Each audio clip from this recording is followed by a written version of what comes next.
It's time now for Your Atlanta Gourmet with Doc Lawrence. Doc is a nationally known wine and food columnist and educator. Doc's wine column in Atlanta's Piedmont Review magazine, called Sips Along the Way, is Georgia's longest-running wine column. His musings on food and wine can also be found on atlantasfinest.net, a review of Atlanta's finest everything. And now, here's Doc Lawrence, Your Atlanta Gourmet. Jim Sanders pioneered wine in Atlanta and introduced the great wines of Europe into Atlanta's dining tradition. Over the years, Sanders owned 5 wine stores, several gourmet restaurants, and taught thousands of us about fine wine. One evening, long ago, 3 men, all historic figures, met unexpectedly in his store near Georgia's state capitol. Sanders wrote about the events, kept them in his desk drawer, and gave them to me just prior to his death. Here is Jim Sanders in his own words. Requiem for 3 wine tasters. It was a most unlikely gathering, completely impromptu, and so bizarre that before going to bed that night, I wrote down everything that was said. Sometimes I still don't believe it. In the early 1960s, I operated Atlanta's first fine wine shop in conjunction with a delicatessen and small lounge. Among our regular customers was the legendary newspaper man Ralph McGill, who dropped by quite often to purchase a case or two and talk about interesting people and interesting wines. On a thunder-showered evening, Mr. McGill and I were drinking an unassuming Tarragona rosé, and we were discussing an earthquake that had struck Alaska 2 weeks earlier when I felt my own earth tremble. For up to the table strode ex-Georgia Governor Marvin Griffin, an arch segregationist and one of Mr. McGill's staunchest political and sociological enemies. The former governor had already greeted me and was sliding into the booth before he recognized my other guest, whom during early political and integration skirmishes he had derisively dubbed Rastus McGill.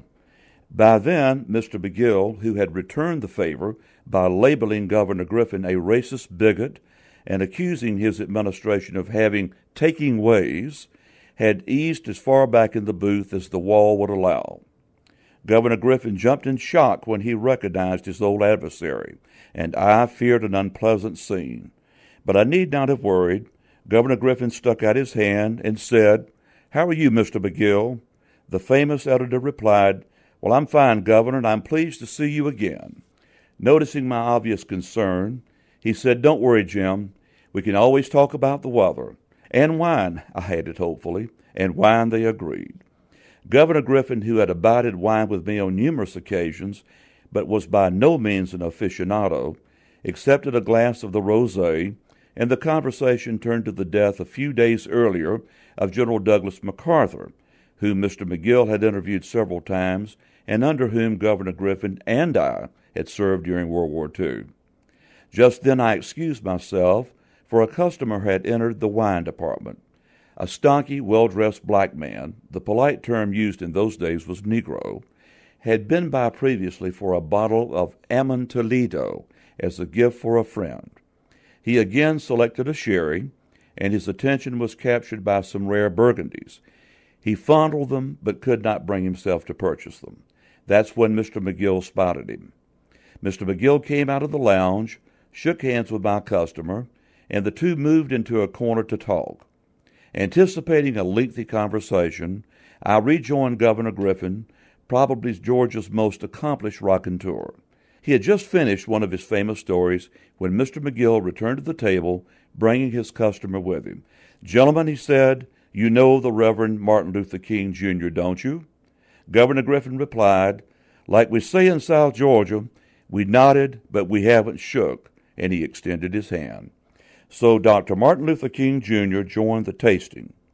There, towards the height of the civil rights controversy, the world's foremost champion of integration, one of the nation's most liberal newspaper men, and one of the South's most outspoken segregationists sat down together to enjoy a glass of fine wine.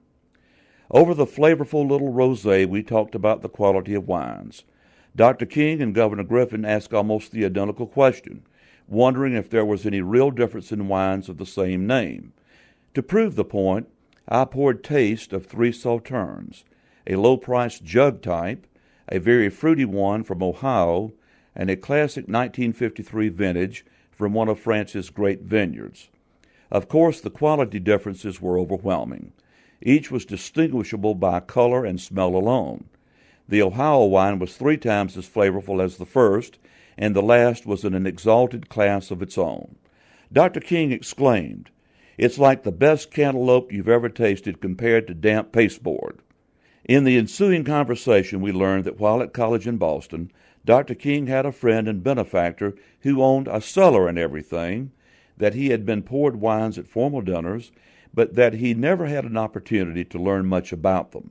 It was obvious that he knew how to taste wines, and probably more than the others, he appreciated what he was tasting. Governor Griffin had been exposed to many fine wines as governor of Georgia, and through my efforts when I worked and traveled with him 15 years earlier. He was fascinated by and remembered many of their names, but admittedly his taste went more to whiskey with just a touch of branch water, he said.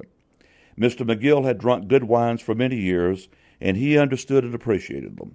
I often teased him for taking the Will Rogers approach to wines. He never met one he didn't like.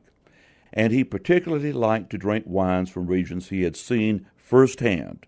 Upon his return from frequent trips abroad, friends knew they'd have to drink and discuss the wines of Portugal, Hungary, Chile, or whatever country he had just visited.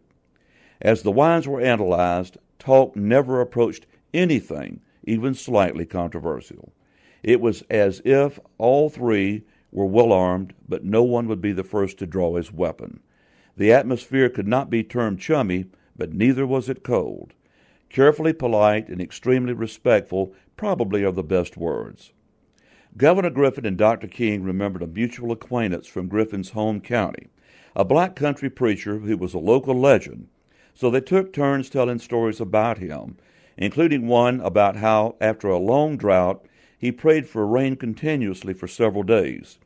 Finally, what they described as a gully-washing frog drowner came down and washed all the newly planted crops out of the ground. As one old farmer explained, they had somebody praying for rain that didn't know nothing about agriculture. Remembering how longingly Dr. King had looked at the 1957 Latache, I opened a bottle and poured samples all around. At once the three tasters knew this to be a new dimension in wines, something entirely different and uncommonly fine. All three found proper words to describe it: big, rich, flowery, like satin. But the expressions on their face said more than their words, for each recognized this as Vinous jewel. By now, Dr. King's driver was growing impatient and reminded him of an appointment. As he paid for his sherry, Dr. King said, "There's more to this kind of wine than I thought. I'd like to come back soon and learn more." But he never did. He went on to win the Nobel Peace Prize a few months later and to intensify his struggle for civil rights, which gained momentum right up to his tragic assassination 4.5 years later. Marvin Griffin took a different road. He helped organize Senator Barry Goldwater's unsuccessful presidential campaign that summer and remained emphatic in his fight against integration as a small-town but widely quoted newspaper publisher until his death in 1982. A few months before he died, he said, "You really assembled a motley gang that night we tasted the wines. I felt like I was in the camp of the Philistines, but it was sort of fun to see my competition up real close." Ralph McGill continued to prod and to provoke the Southern social conscience as the publisher of the Atlanta Constitution, and to join me regularly for what we called a glass of the good stuff and a little upper-level wine talk until he died suddenly in 1969. When I drove off that evening, Mr. McGill and Governor Griffin, on a first-name basis by now, were leaning against an automobile in the parking lot, talking about a Depression-era Georgia governor named E.D. Rivers. Since then, I've often wondered how different events of the 1960s might have been had the three leading characters of this vignette sat down together a few years sooner for a glass of the good stuff and a little upper-level wine talk. This is Doc Lawrence, your Atlanta Gourmet, for the Piedmont Review and Atlanta'sFinest.net. Good day. This has been Your Atlanta Gourmet with Doc Lawrence. Tune in Wednesday and Friday mornings at 8:35 as Doc explores the best food and wine that Atlanta has to offer. That's Your Atlanta Gourmet right here on the Voice of the Arts, AM 1160.